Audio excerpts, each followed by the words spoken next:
यह बात बिल्कुल सत्य है कि वैदिक काल में एकाग्रता का विकास करने के लिए और सांसारिक कठिनाइयों को पार करने के लिए योग अभ्यास किया जाता था। ध्यान साधना की जाती थी। बचपन से ही योग अभ्यास करवाया जाता था। आपने प्राचीन ग्रंथों में यह सुना होगा कि छोटे छोटे बच्चे आश्रमों में जाते थे, गुरुकुल में जाते थे और वहां जाकर योग अभ्यास किया करते थे, आत्मिक साधना किया करते थे। और उसी में से आपने कुंडलिनी योग का जिक्र भी सुना होगा, जिसमें एक व्यक्ति अपने भीतर मौजूद उस कुंडलिनी शक्ति को जगाकर दिव्य ज्ञान को प्राप्त कर सकता है, दिव्य शक्ति को प्राप्त कर सकता है। कुंडलिनी के साथ चक्कर जागरण होने से मनुष्य को शक्ति का ज्ञान होता है, सिद्धि का ज्ञान होता है। उसे बहुत तरह की रिद्धि सिद्धि मिल जाती है। वह भूत और भविष्य का जनक बन जाता है। शरीर से बाहर निकलकर कहीं भी दुनिया में भ्रमण कर सकता है। अपनी सकारात्मक शक्ति के द्वारा किसी का दुख दर्द भी दूर कर सकता है। कुंडलिनी योग में कुंडलिनी शक्ति के जागरण होने पर सिद्धियों की कोई कमी नहीं रहती। जी हाँ दोस्तों, मैं बात कर रहा हूँ अध्यात्म की वह शक्ति जो हमारे शरीर के अंदर निष्क्रिय रूप से सोई हुई है। हम बात करेंगे इंसान के शरीर में छुपे हुए इन 7 चक्रों की। न जाने कितनी असीम शक्तियां उनके अंदर छुपी हुई हैं। एक एक चक्कर के बारे में आपको बताएंगे, उनके जागरण की विधि आपको बताएंगे कि किस प्रकार से आप उनको जागृत कर सकते हैं। सबसे पहले हम बात करने वाले हैं मूलाधार चक्कर के बारे में। मूलाधार चक्कर, इस चक्कर को आधार चक्कर भी कहा जाता है। शरीर का पहला चक्कर यही है। इसके अंदर न जाने कितनी असीम शक्तियां विद्वान हैं। यह हमारे शरीर का आधार है जो हमारी गुदा और लिंग के बीच में स्थित होता है।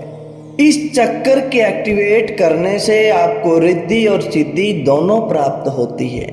इस शरीर में मूलाधार चक्कर पर भगवान श्री गणेश का निवास होता है। जिसका यह जागृत नहीं होता, जिस इंसान का मूलाधार चक्कर अभी तक जागृत नहीं है, तब तक ही उसके जीवन में नींद और भोग बने रहते हैं। इस चक्कर से नीचे पड़े रहने पर ही उनका जीवन आलस भरा होता है। इस चक्कर को एक्टिवेट करने के लिए आपको नींद का भी त्याग करना पड़ता है और ध्यान जितना अधिक गहरा होगा उतनी जल्दी इस मूलाधार चक्कर को एक्टिवेट किया जा सकता है। इस चक्कर का रंग लाल है और 4 पंखुड़ी वाला कमल इस चक्कर में स्थित है। इसी चक्कर से हमारे जीवन की नींव बनती है। इसी चक्कर के प्रभाव से आप अपने जीवन में स्थिरता और आत्मविश्वास प्रदान कर सकते हैं। यही चक्कर आपके अंदर भय और चिंता उत्पन्न कर देता है। उसके बाद हम बात करने वाले हैं स्वादिष्ठान चक्कर की। स्वादिष्ठान चक्कर आपकी नाभि के नीचे आपके जननांग क्षेत्र के पास में विद्यमान है।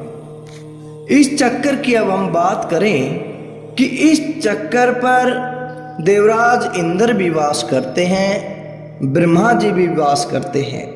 इस चक्कर को जागृत करने के लिए आपको अपने अंदर वासनाओं का कंट्रोल करना पड़ता है, किंतु यह इतना आसान नहीं है, क्योंकि जब आप इस चक्कर का ध्यान करते हैं, इसको एक्टिवेट करने का प्रयास करते हैं, तब देवराज इंद्र अध्यात्म के मार्ग में बहुत सारी अप्सराओं को आपके पास भेजते हैं, क्योंकि यह माया नगरी है।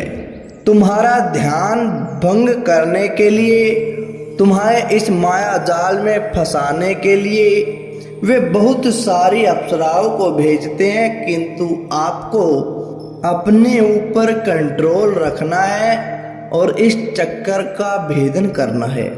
आप अपने अंदर काबू रखकर ही इस चक्कर को पार करके दूसरे चक्कर पर जा सकते हो। इसके बाद आता है हमारा मणिपुर चक्कर। यह चक्कर आपकी नाभि के ऊपर आपके पेट के मध्य में स्थित है। इसका रंग पीला है और 10 पंखुड़ी वाला कमल इसके अंदर विद्यमान है। इस चक्कर को हम नाभि चक्कर के नाम से भी जानते हैं। इसका आधार तत्व अग्नि होने के कारण इसे सूर्य केंद्र भी कहते हैं। इस चक्कर पर देवता विष्णु और देवी लक्ष्मी वास करते हैं।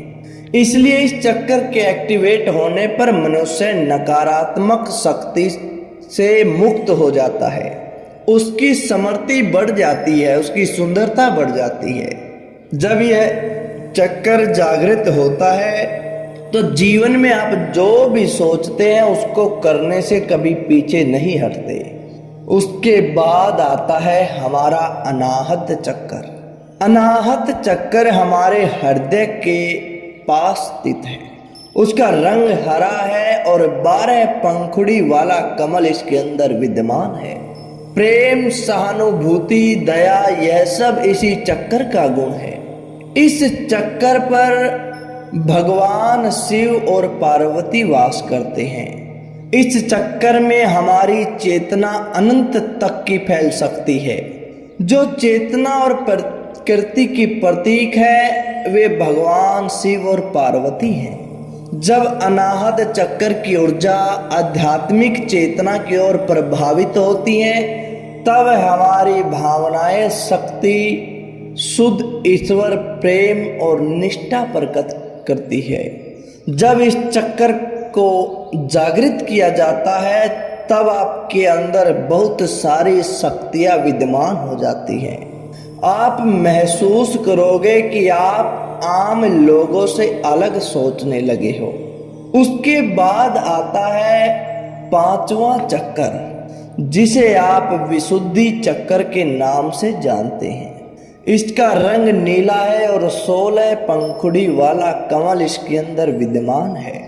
इस चक्कर की खास बात यह है कि जब भी आप इस चक्कर को जागृत करते हैं तो आप भविष्य में होने वाली हर बातों को बता सकते हैं। इस चक्कर के जागृत होने से आपके अंदर साक्षात देवी सरस्वती का वास होता है।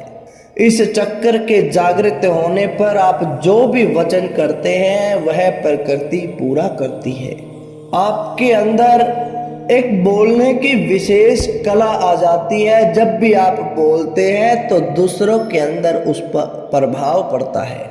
इसके बाद आता है हमारा 3rd आई चक्कर, जिसे हम आयन चक्कर भी कहते हैं। यह चक्कर आज्ञा चक्कर के नाम से भी जाना जाता है, जो आपके दोनों आंखों के बीच में स्थित है।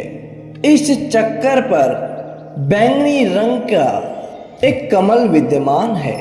इसे 3rd आई के नाम से भी आप जानते हो। जब आपका यह चक्कर जागृत होता है तो आप एक महान पुरुष बन जाते हैं, जो आम लोगों से जरा यूनिक सोचते हो।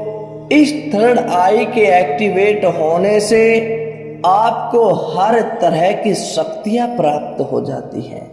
इसके बाद आता है हमारा सहस्त्रार चक्कर, जहां पर आपका 1000 पंखुड़ियों वाला कमल विद्यमान है।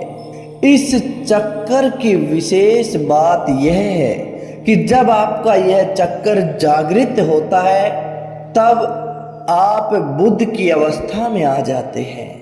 आप साक्षात परमात्मा के दर्शन कर सकते हैं। इस पर सफेद रंग का कमल विद्यमान है। यह आत्मा और परमात्मा के संबंध को स्थापित करता है। ये 7 चक्कर अपनी अपनी शक्तियों के साथ आपके शरीर में विद्यमान हैं।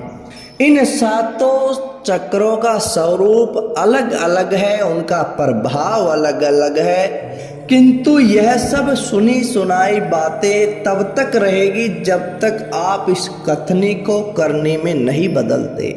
जब तक आप इन 7 चक्रों को एक्टिवेट नहीं कर लेते तब तक यह सब आपके लिए सिर्फ एक काल्पनिक बातें हैं। जब आप अपने ये 7 चक्कर एक्टिवेट कर लेते हैं तब आप इन 7 चक्रों की शक्तियाँ महसूस कर सकते हैं, इनका प्रभाव महसूस कर सकते हैं। इन 7 चक्कर के ध्यान को, इनके एक्टिवेट होने को कुंडलिनी जागरण, कुंडलिनी योग, महायोग, महाध्यान, महासमाधि न जाने कितने ही नामों से पुकारा जाता है। इस वीडियो में हमने आपको बताया कि कितने हमारे चक्कर है, उस चक्कर का प्रभाव क्या है, हमारे शरीर में कौन सा शक्ति, कौन सा चक्कर किस प्रकार की शक्ति लिए हुए है। आने वाली वीडियो में हम एक एक करके हर चक्कर के एक्टिवेशन की बात करेंगे, उनके जागरण की बात करेंगे कि हम किस चक्कर को किस विधि से जागृत कर सकते हैं। किंतु यह सब आपको बता दिया जाए कि यह चक्कर जागरण करना, इन चक्रों का एक्टिवेट करना बिना गुरु के संभव नहीं है। बिना अनुभवी गुरु के आप किसी भी चक्कर को जागृत नहीं कर सकते। हाँ, कुछ एक चक्कर ऐसे हैं जो आपके पूर्व जन्म के संस्कारों से जागृत हो जाते हैं, किंतु उनमें आगे बढ़ना, हर एक चक्कर को जागृत कर लेना वो संभव नहीं है। उसके लिए आपको गुरु की जरूरत पड़ती है, क्योंकि कहते हैं कि परमात्मा गुरु रूप में ही पृथ्वी पर आते हैं। तो प्यारे दोस्तों, आप ये जानकारी समझ गए होंगे। अब मिलते हैं इन 7 चक्रों की एक्टिवेशन के साथ, किस प्रकार से किस चक्कर को हम जागृत कर सकते हैं। तो कैसी लगी आपको यह जानकारी? अच्छी लगी तो लाइक करें, शेयर करें और कमेंट करके कोई भी प्रश्न आप पूछना चाहते हैं तो आप हमें ज़रूर बताएं। धन्यवाद दोस्तों।